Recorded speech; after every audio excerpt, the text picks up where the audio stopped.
neza nshuti bakunzi b'urubuga rwa Liberty Speaking TV.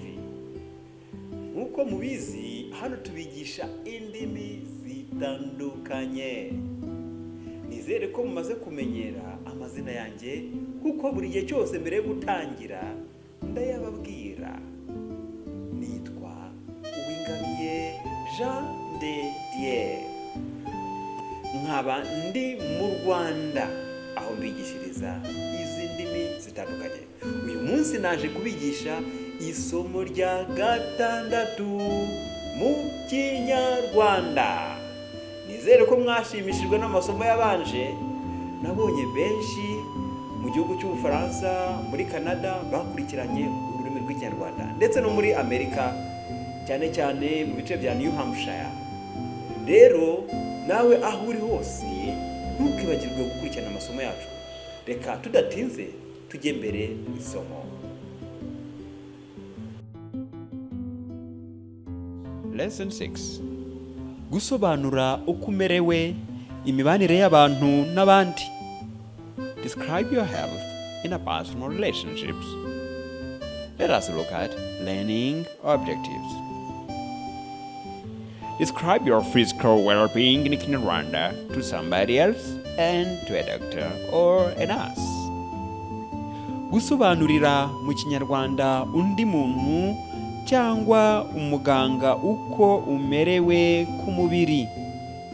Name different parts of the body and say where you are hurting. Kuvuga amazina y'ibice bitandukanye by'umubiri no kuvuga ahababara. Get information about one's health. Kubaza amakuru ku buzima bw'undi muntu. Scenario. Motivation. Scenario. A dialogue between Jack, a PCV, and Zillipa, his neighbor, who visits him at home. Dialogue. Mwaramutse. Amakuru yawe? Ni meza ariko ndarwaye. Urwaye iki? Ndababara umutwe kandi ndakorora cyane. Yo, ihangane ujye kwivuza. Yego urakoze. Ngaho mwirirwe. Mwirirwe namwe. Comprehension check. Ninde urwaye? Who is sick? Arababara he? Where does he hurt? Ese arajya kwivuza? Is he going for treatment? Is he going to see a doctor? Different corners. We're gonna look at different nuts. Cultural circle. Mu Rwanda hari umuco wo gusurana cyane cyane abarwayi. Ubasuye abashyira nk'icyo kunywa. In Rwanda, people pay visits to the sick and respectfully bring food and drink. Medical corner. Hari indwara zimwe na zimwe abantu batavuga ko bazirwaye. Urugero: sida, igituntu n'izindi, kugira ngo badahabwa akato. Patients with illnesses such as AIDS and tuberculosis don't admit that they suffer from those illnesses because they are afraid of being discriminated against. Safety and security square. Igihe urwariye kwa muganga ugomba kwitonda kuko mu bitaro bariba. Si byiza kujyanayo ibintu by'agaciro kanini nka laptop cyangwa amafaranga menshi. Ikindi, n'abanzi bawe bashobora kuboneraho bakakuzanira ibiryo biroze cyangwa bagatuma abandi. Igihe ugiye kwivuza, cyane cyane uri umukobwa, umuforomo cyangwa dogiteri ashobora kubigenderaho akakubwira ibijyanye n'imibonano mpuzabitsina. Mu bihe bimwe na bimwe by'amakuba nk'intambara, mu bitaro hafatwa nk'ubuhungiro. When you are hospitalized, you must be cautious. People may steal your belongings. Additionally, your enemies can benefit from your illness. For example, by feeding your contaminated or poisoned food.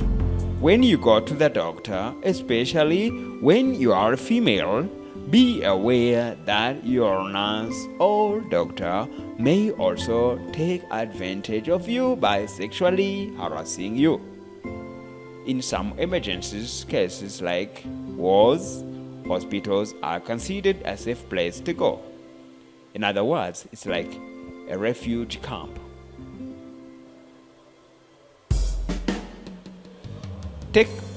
Take topic.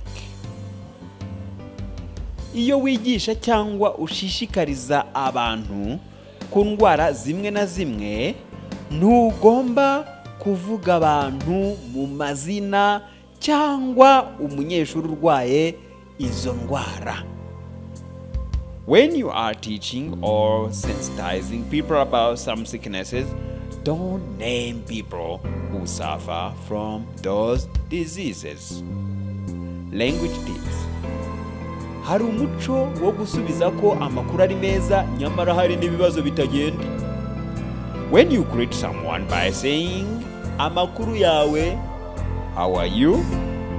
People usually say that everything is alright even if there are problems. Exploitation. Vocabulary. Imvugo zijyanye n'uko ubuzima bumeze. Expressions relating to the state of health. Kumererwa nabi, to feel badly. Now I'm going to read Kinyarwanda words, and you, wherever you are, going to try to tell me the English words, the translation for such words. Now, let me read first, but afterwards, I'm going to translate for you so that you will compare to what you will have done. Kumererwa nabi, kuremba, gucumbagira, kubyimbirwa, kwivuza, kubabara, kuvunika, gukonja, kugira isereri, kugira isereri, combined, kugira isereri, kugira umuriro, kugira umuriro, combined, kugira umuriro. That G is pronounced as English, G. Don't say kugi, just say kuji. G, that G is like English. Kuji, kugira, kugira umuriro. Kubabara, gutitira, kuruka. Now, let us try to answer its translation. Kumererwa nabi, to feel badly. Kuremba, to be seriously sick. Gucumbagira, to limp. Kubyimbirwa, to have an abscess. Kwivuza, to get treatment or to get treated. Kubabara, to feel pain. Kuvunika is to break one's leg. Gukonja, to be cold. Kugira isereri, to feel dizzy. Kugira umuriro, to have temperature. Kubabara, to hurt or to feel pain. Gutitira, to shiver. Kuruka, to vomit. Ibice bigize umubiri w'umuntu. Parts of human body. Umutwe. Now, can you try in English? Umutwe, ukuboko, ukuguru, ijisho, izuru, umunwa, ikirenge, inda, umugongo, agatuza. Let us look at the English. Umutwe, head, ukuboko, arm, ukuguru, leg, ijisho, an eye, izuru, a nose, umunwa, a mouth, ikirenge, a foot, inda, a belly, umugongo, a back, agatuza, a chest. Grammar. Inshinga kurwara mu ndagihe. Verb to be sick in present tense. Jack yabwiye Zilpa ati, ndwaye umutwe kandi ndwaye n'inkorora. Zilpa nawe ati, nanjye ndwaye mu nda n'abana banjye barwaye malaria.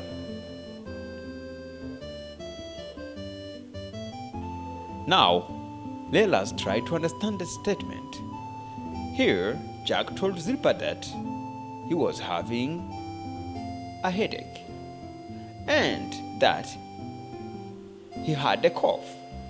Zilpa also told him, I also have a stomachache and my children have got malaria. The verbs in this statement, ndwaye, is in the present tense. Rule. In Kinyarwanda, when conjugating a verb in present tense, we start with the subject, then the expression of time, and the radical. Examples. Infinitive, kurwara. Here, subject on the first person singular is ne, second person u, and third person a. Prefix here is the same, is ra, and the radical is the same, gwar, but termination is also the same, ye. So, as you can see, the ra has a rule. What is that? Let us get it. The rule in Kinyarwanda: when n is followed by r, it gives nda. Example: nda rwaye becomes nra rwarye. As you can see, you can take n plus r to get nda, or r after n becomes d. Another rule: when r is before y, it is cancelled. Example: urarwaye becomes urarwarye. So here, the re is deleted, is dropped. And instead of writing urarwariye, you deleted that r and it was muted. Now, let us look at linguistic functions. Kuvuga uko umerewe. Kuvuga uko umerewe. Describe his or her health. Soma iki kiganiro kandi ukora ku bice Soma iki kiganiro kandi kora ku gice kirwaye uvuga nk'umurwayi. Read this dialogue and touch the part of the body you suffer from. Amakuru yawe? Ndwaye umugongo, ndababara cyane, merewe nabi.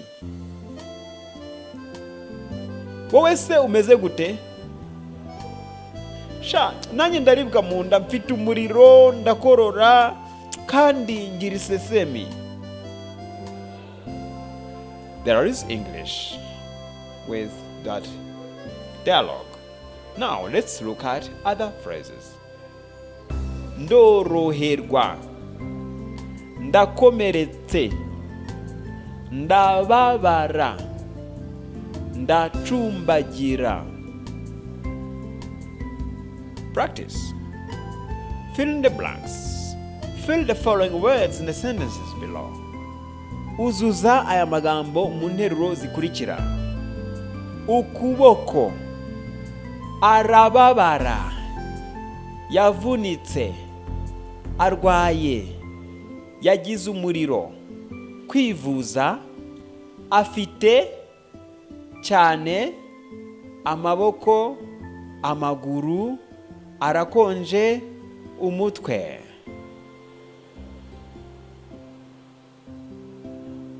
Paul yabyimbye, none Paul ukuguru kandi amaso cyane. Umuntu afite abiri ariko numwe. Transformation exercise. Interuro iri mu ndango yemeza irajya mu ndango ihakana.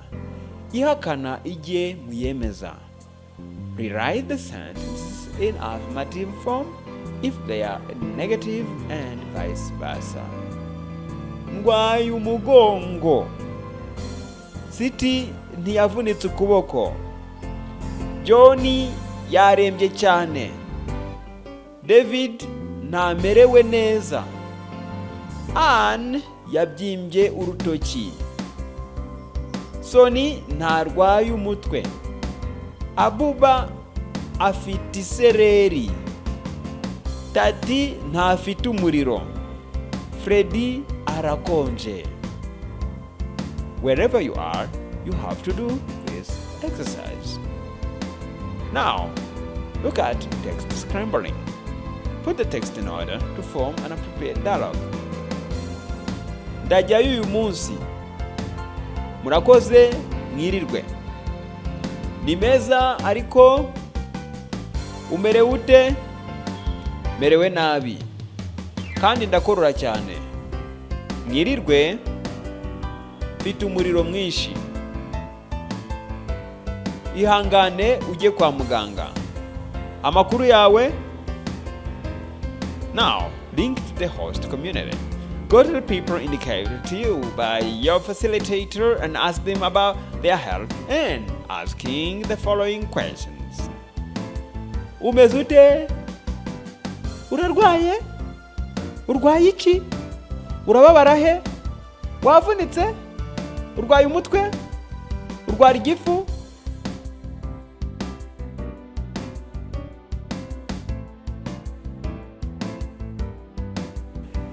Bibutse ko niba ari ubwa mbere ukurikiranye rino somo, nyabuna ntukibagirwe ukanda hariya hepfo handitse subscribe.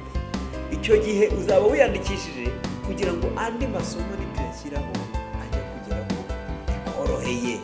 Ikindi kandi ushobora gusangiza inshuti zawe ukanze ahanditse share, ndetse kugira ngo tugaragaze yuko washimishijwe n'isomo wakanda hariya handitse ngo like. Ku bantu batumva icyongereza like bivuze gukunda isomo. Reka tubahe umwanya mukomeze gukurikirana isomo turangije, ubundi tubifurize ishya n'ihirwe. Yari mwarimu wanyu bakunda Jean Didier guturuka mu Rwanda.